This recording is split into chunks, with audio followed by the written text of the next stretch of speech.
नमस्कार, मी संजय भोकरे. आपण पाहताय जनप्रवास लाईव्ह.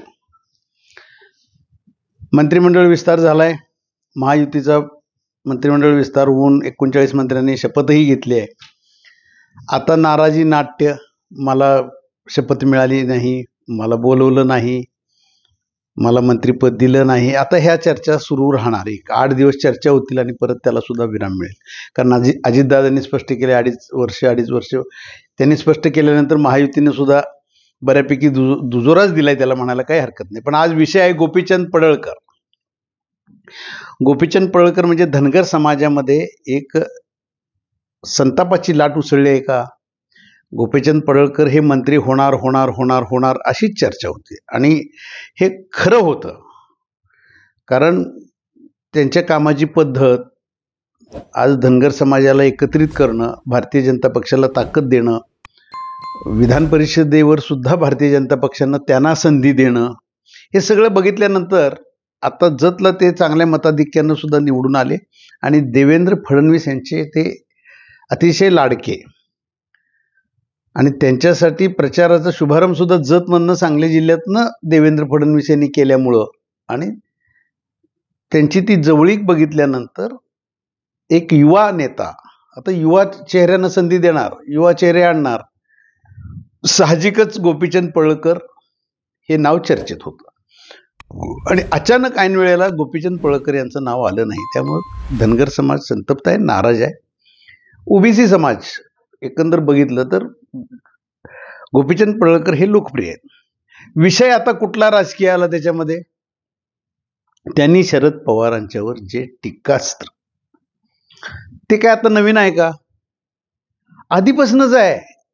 गोपीचंद पडळकर हे पवार साहेबांच्यावर टीका हे सातत्यानं करत आलेले आहेत. आणि पवार साहेबांच्यावर टीका नुसतं गोपीचंद पडळकर एकटेच करतात का? तर नाही, करणारे कितीतरी आहेत. स्वतःला कुठंतरी काय काय वेळेला काही म्हणजे पवार साहेबांच्याकडनंच त्यांचे प्रवक्ते बोलतात.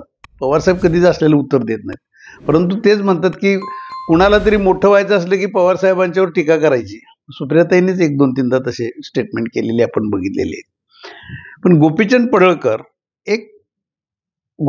पडळकर यांनी देवेंद्र फडणवीस यांची बाजू सातत्यानं लढवली आहे, हे नाकारता येत नाही. अशा वेळेला त्यांना मंत्रिपद द्यायला हवं होतं, हे गोपीचंद पडळकर समर्थक उघड बोलतात. आणि त्यांच्यात काही चुकीचं नाही, ते काही चुकीचं नाही.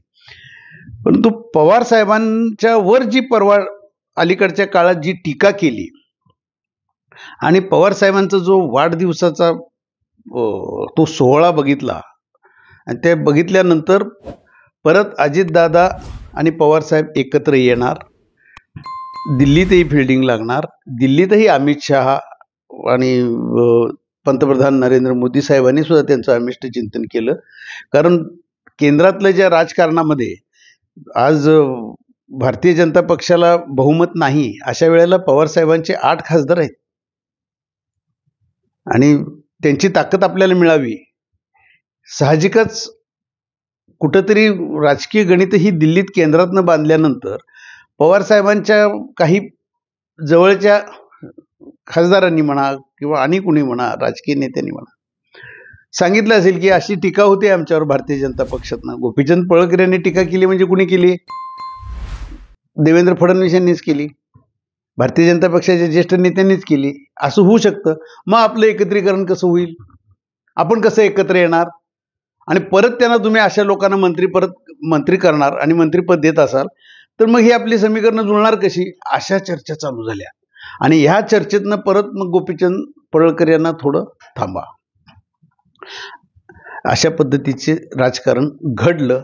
पण त्यामध्ये तथ्य काय आहे हे थोडं उलगडण्याचा प्रयत्न जनप्रवास लाईव्हच्या आमच्या टीमनं मुंबईमध्ये काही जाणकार लोकांना भेटून, भारतीय जनता पक्षातले ज्येष्ठ नेत्यांना भेटल्यानंतर त्यांनी स्पष्ट भूमिका अशी सांगितली की तसं काहीही नाही.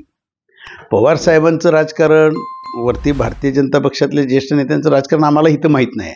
काय समीकरणं जुळूही शकतात, मोडूही शकतात, काही होऊ शकतं राजकारणामध्ये. परंतु गोपीचंद पडळकरांना विधान परिषद भारतीय जनता पक्षानं दिली आणि नंतर विधानसभेला परत संधी इथं जतमधनं त्यांना दिली. आणि त्यांचं वय लहान आहे, 37-40 वर्षाचे आहेत. 37 वर्षाची गोपीचंद पडळकर, अजून वय आहे आणि 2.5 वर्षाचा फॉर्म्युला असेल तर त्यांना संधी मिळणार आहे. जुन्या नेत्यांना आता रिटायर्ड केल्यानंतर नवीनच आणणार आहेत. त्यामुळं ह्याच्यामध्ये पवारसाहेबांचं मोठं राजकारण आहे आणि पवारसाहेबांचं राजकारण एका पडळकरसाठी असं होईल का, असा प्रतिप्रश्नच त्यांनी आमच्या प्रतिनिधींना केला.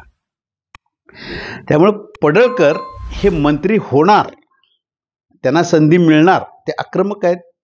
तोफखानाचा आहे तो आणि हाडाचा कार्यकर्ता, हे मान्यच करावं लागेल गोपीचंद पडळकरच्या बाबतीत. गोपीचंद पडळकरांना 2.5 वर्षानंतर ही नक्की मंत्रिपदाची संधी दिली जाईल, अन्यथा लगेच सुद्धा त्यांना कुठलं तर महामंडळ आणि मंत्रिपदाचा दर्जा सुद्धा दिला जाईल, अशा सुद्धा भारतीय जनता पक्षातल्या काही नेते मंडळींनी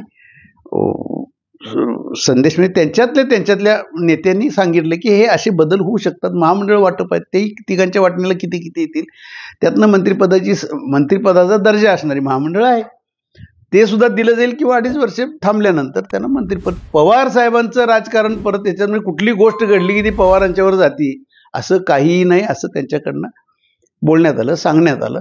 एकंदरच गोपीचंद पडळकरांना मात्र मंत्रिपदाची संधी न दिल्यामुळं धनगर समाज हा संतप्त आहे, नाराज आहे आणि याची दखल भारतीय जनता पक्षाच्या वरिष्ठ नेत्यांनी घेतली पाहिजे. अशा पद्धतीची त्यांची आक्रमक भूमिका आहे. आगामी काळात पडळकर यांची भूमिका काय राहणार, भारतीय जनता पक्षाच्या नेत्यांची भूमिका काय राहणार, हे आपल्याला पाहावं लागेल. आज इथंच थांबू, उद्या पुढच्या भागात.